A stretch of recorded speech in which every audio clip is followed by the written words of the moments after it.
रचना की और पृथ्वी बेडौल और सुनसान पड़ी थी, तब परमेश्वर ने कहा उजियाला हो। और परमेश्वर ने इस प्रकार 6 दिन के अंदर में जो भी इस पृथ्वी में हमें चीजें दिखने को मिलती है, चाहे वो आकाश की हो चाहे वो पृथ्वी की हो, परमेश्वर ने 6 दिन के अंदर में बनाया। और 6 दिन के अंदर में सारी चीजों को बनाकर परमेश्वर ने कहा कि हम मनुष्य को अपने स्वरूप और अपने समानता के अंदर में बनाएंगे।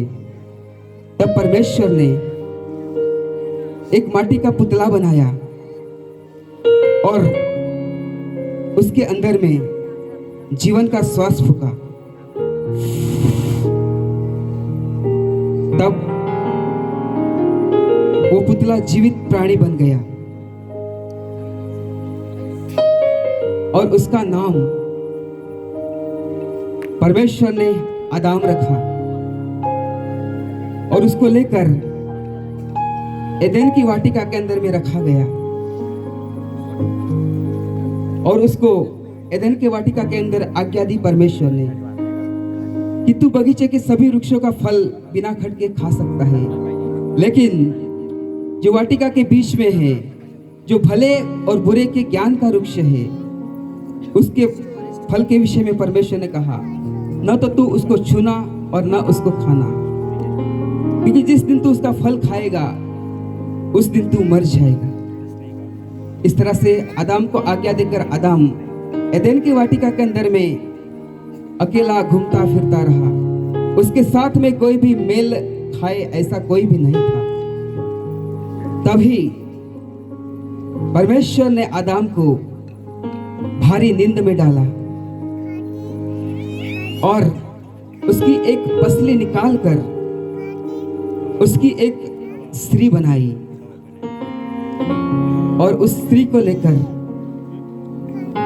परमेश्वर ने आदम के पास लाया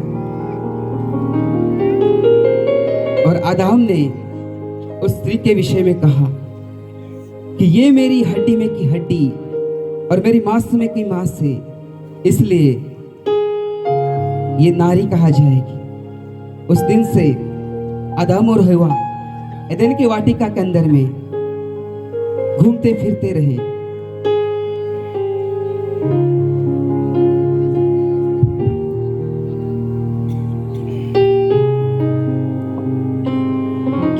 उस दिन से आदम और हवा एदेन की वाटिका के अंदर में घूमते फिरते रहे। एक दिन अचानक हवा अकेली थी।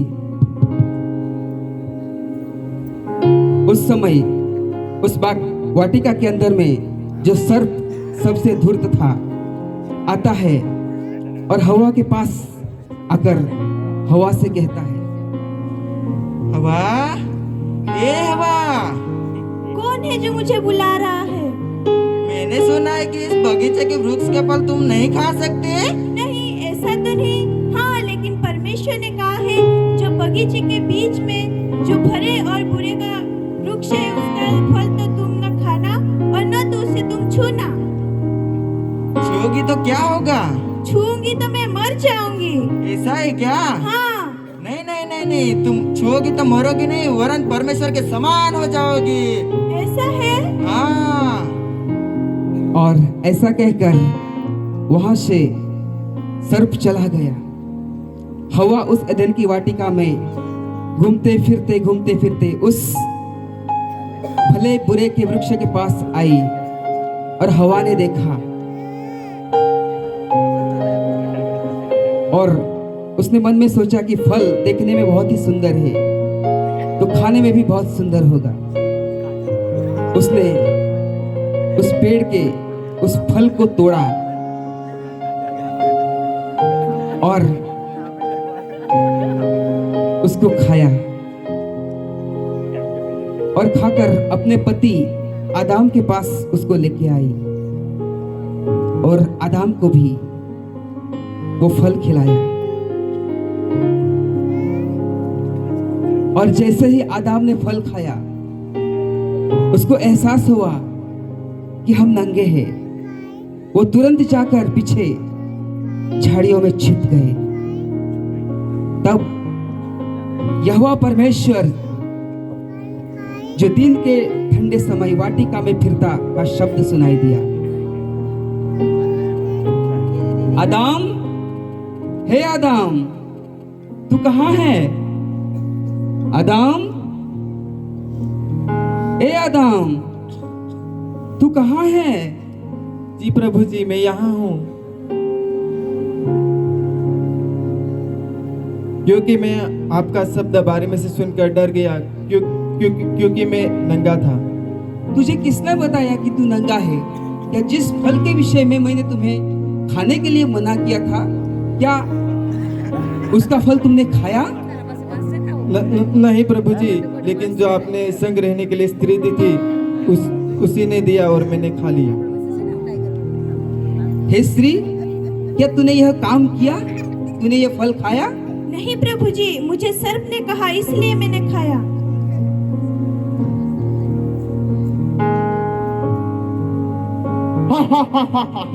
देख प्रभु जी, देख, जिस मनुष्य को तुमने बनाया उसको मैंने पाप में गिराया है।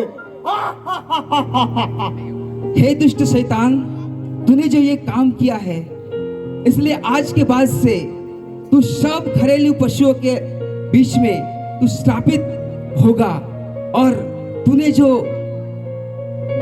जिस मनुष्य को तूने भरमाया है, आज के बाद से तू और स्त्री, इन दोनों के बीच में, स्त्री के वंश के बीच में मैं बैर उत्पन्न पैदा करूंगा और इसका वंश तेरे सिर को कुचलेगा और तू इसके वंश के एड़ी को डसेगा और आज के बाद से तू पेट के बल चला फिरेगा। और हे स्त्री, तूने जो यह काम किया है, इसलिए आज के बाद से मैं तेरी गर्भवती की पीड़ा को बढ़ाऊंगा और तू बड़ी पीड़ा के साथ में बालक को उत्पन्न करेगी। और हे आदम, मैंने जो तुम्हें आज्ञा दी थी, उस आज्ञा का तुमने उल्लंघन किया है, इसलिए भूमि तेरे कारण शापित है। आज के बाद से तू माथे की पसीने की रोटी खाया करेगा और तू मिट्टी से बना है और अंत में तू मिट्टी में मिल जाएगा।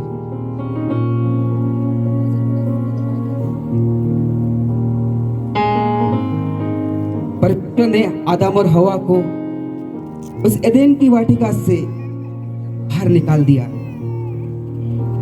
और इस प्रकार एदेन के वाटिका से हवा और आदम बाहर निकल गए और वो यहाँ वहाँ घूमते रहे, अपने पापों के अंदर में, अपने श्रापों के अंदर में जीवन जीते रहे।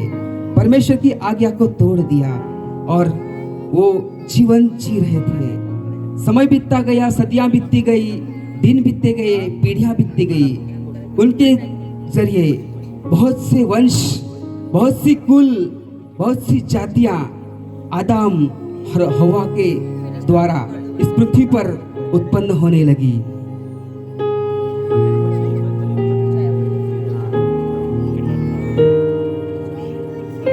और उन्होंने परमेश्वर की आज्ञा को तोड़ दिया, इसलिए उनके जीवन में, उनका जीवन पापी जीवन हो गया और उनके जीवन में पाप आ गया। उन्होंने परमेश्वर की आज्ञा को तोड़ा, इसलिए उनका जीवन श्रापित हो गया और श्राप के कारण उनके अंदर में बीमारी आ गई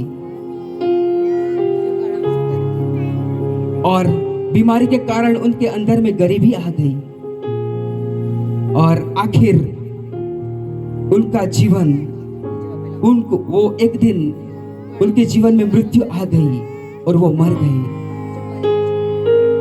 इस प्रकार से एक मनुष्य के कारण पाप जगत में आया और वो सारे मनुष्य में फैल गया। इस कारण अपने पापों में, अपने श्रापों में, अपने गरीबी में, अपनी बीमारी के अंदर में मनुष्य जीवन जीने लगा। ऐसा करते हुए और सदियां बढ़ने लगी और पीढ़ी और कुल और भाषा बोलने वाले जाति जाति के लोग आदम और हवा के द्वारा इस संसार में आए,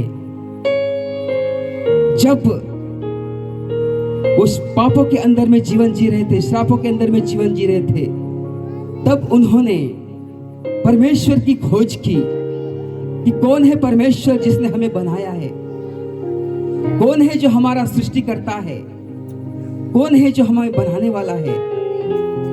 जब उन्होंने ढूंढा तब वो परमेश्वर को नहीं ढूंढ पाए।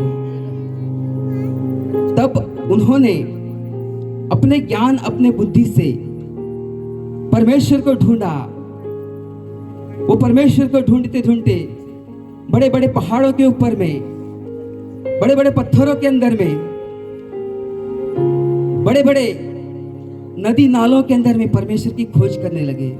वो सोचने लगे कि क्या पता हम ऐसा करके परमेश्वर को प्राप्त करें। और उन्होंने परमेश्वर को प्राप्त करने हेतु परमेश्वर के नाम से अलग अलग धर्म, अलग अलग अनुष्ठान, अलग अलग संप्रदाय, अलग अलग विधियां उन्होंने बनाई। उन्हें लगता था कि हम ऐसा करके हम परमेश्वर को प्राप्त करेंगे, हम ऐसा करके परमेश्वर को हासिल करने पाएंगे। लेकिन मनुष्य पापों के अंदर में, श्रापों के अंदर में, नशे के अंदर में जीवन जी रहा था। पूरा संसार उस दुष्ट शैतान के वश में था। अनेक प्रकार के संप्रदाय, अनेक प्रकार की परंपराएं मनुष्य को परमेश्वर से दूर ले गई और पूरा संसार उस दुष्ट शैतान के वश में था। पूरे लोगों के ऊपर में शैतान का वर्चस्व, शैतान का अधिकार था। कोई पेड़ों के अंदर में, कोई पत्थरों के अंदर में, कोई मनुष्य के अंदर में परमेश्वर को खोज कर रहा था। इसलिए वचन कहता है कि मनुष्य ने सृष्टिकर्ता के बदले सृष्टि की पूजा और भक्ति की। उन्होंने सोचा क्या पता हम परमेश्वर को प्राप्त करेंगे। तभी परमेश्वर ने स्वर्ग से देखा और अपने इकलौते पुत्र यीशु मसीह से कहा,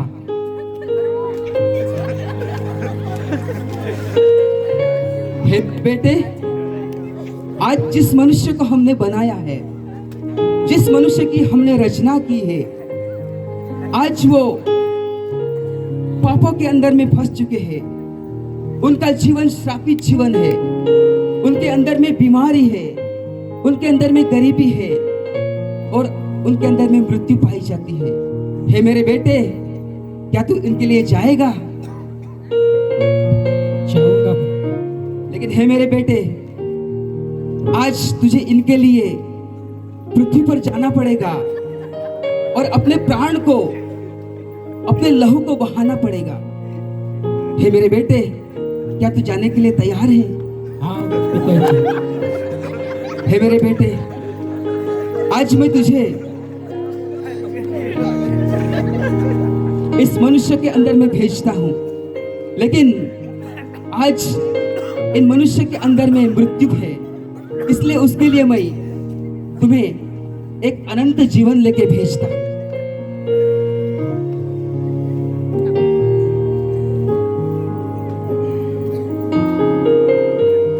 आज मनुष्य के अंदर में गरीबी है, इसलिए हे मेरे पुत्र, आज मैं तुझे भरपूरी को लेकर भेजता हूं। मनुष्य के अंदर में बीमारी है, इसलिए आज मैं तुम्हें चंगाई को लेकर भेजता हूं। मनुष्य के अंदर में श्राप है, इसलिए मैं आज तुझे आशीष देकर भेजता हूं। मनुष्य के अंदर में पाप है, इसलिए आज तुझे मैं धार्मिकता को लेकर भेजता हूं। हे मेरे बेटे, ये ले जाकर उन मनुष्य को दे देना और उनके पापों को अपने ऊपर उठा लेना।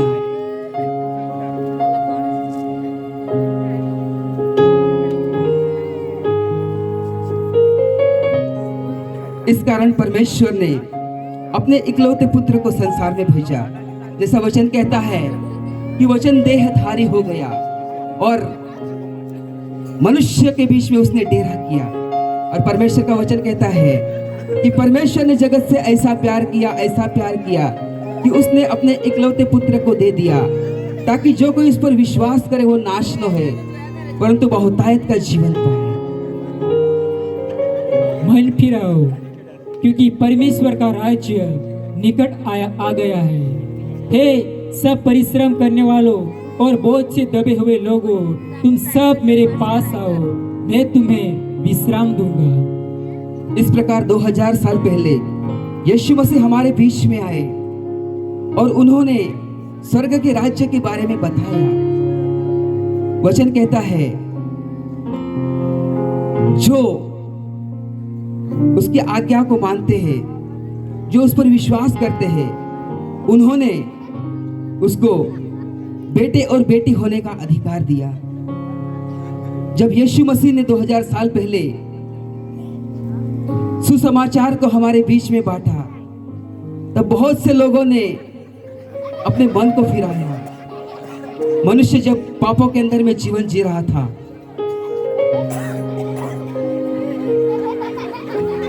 मनुष्य के अंदर में पाप था, उस पाप के लिए यीशु मसीह धार्मिकता को लेके आया। जो कोई सच्चे मन से उस पर विश्वास करता है, उसके पाप क्षमा हो जाते हैं और उसे धार्मिकता मिलती है। जब परमेश्वर ने देखा कि मनुष्य श्रापों के अंदर में जीवन जीता है, तो परमेश्वर उसके लिए आशीष लेकर आया। जो परमेश्वर पर विश्वास करता है वो श्रापों से छूटता है और आशीष का कारण बनता है। और जब परमेश्वर ने देखा कि मनुष्य के अंदर में बीमारी है, तो उसके अंदर में उसके लिए वो अनंत का चंगाई को लेके आया। वचन कहता है उसके कोड़े खाने से आज हम चंगे हो गए हैं। और यीशु मसीह ने हमारे सारे दुखों को अपने ऊपर ले लिया और हमें चंगाई दे दी। और जब परमेश्वर ने देखा कि मनुष्य गरीबी के अंदर में जीवन जी रहा है, उसके लिए यीशु मसीह भरपूरी को लेकर आया। जो अपने पापों को मान लेता है और उसको छोड़ भी देता है, उस पर क्षमा की जाएगी। इस प्रकार यीशु मसीह ने मनुष्य के सारे अपराधों को अपने ऊपर उठा लिया और उसने सब मनुष्य को परमेश्वर की आशीष, परमेश्वर की धार्मिकता, परमेश्वर का अनुग्रह, परमेश्वर की कृपा सब मनुष्य जाति के लिए दे दी।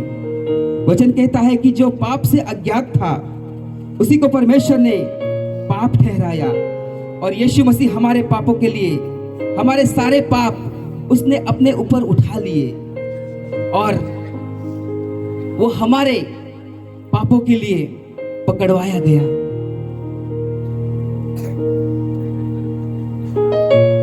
हमारे ही अपराधों के कारण वो घायल किया गया, हमारे ही अधर्म के कामों के हेतु वो कुचला गया, हमारी ही शांति के लिए उस पर ताड़ना पड़ी कि उसके कोड़े खाने से आज हम चंगे हो गए। यीशु मसीह ने 2000 साल पहले आकर 39 कोड़ों की मार और उसके हाथों में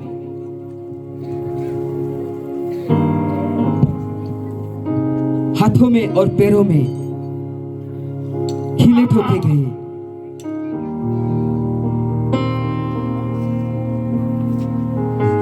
और इस प्रकार यीशु मसीह ने हमारे सारे अपराधों को, सारे पापों को, सारे श्रापों को उस क्रूस के ऊपर ले लिया और हमें वो धार्मिकता दी, वो आशीष दी, वो भरपूरी दी, वो चंगाई दी और वो अनंत काल का जीवन दिया। और यीशु मसीह ने हमारे सारे पापों को अपने ऊपर ले लिया। और जब यीशु मसीह क्रूस के ऊपर था, उसकी पसली के अंदर में भाला मारा गया।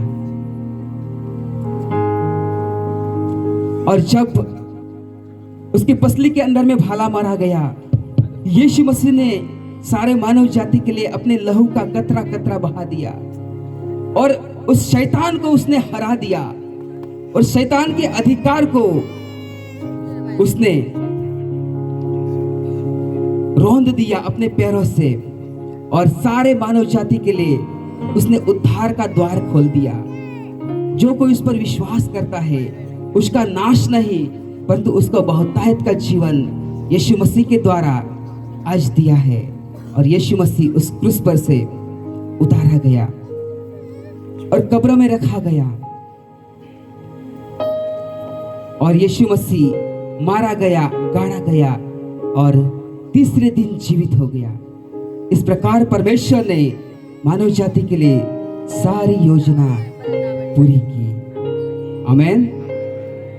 यीशु ने हमें छुड़ाया है शैतान के जाल से, यीशु ने हमें बचाया है पाप के जाल से, यीशु ने हमें छुड़ाया है शैतान की चाल से। तो गाओ हालेलुया, तो गाओ हालेलुया, तो गाओ हालेलुया, तो गाओ हालेलुया, तो गाओ हालेलुया, तो गाओ हालेलुया, तो गाओ हालेलुया, तो गाओ हालेलुया। शालोम शांति और सलाम हम लाए आपके नाम, शालोम शांति और सलाम यह है यीशु का पैगाम। शालोम शांति और सलाम हम लाए आपके नाम, शालोम शांति और सलाम यह है यीशु का पैगाम। तो गाओ हालेलुया, तो गाओ हालेलुया, तो गाओ हालेलुया, तो गाओ हालेलुया। बोलो यीशु मसीह की जय। सारों से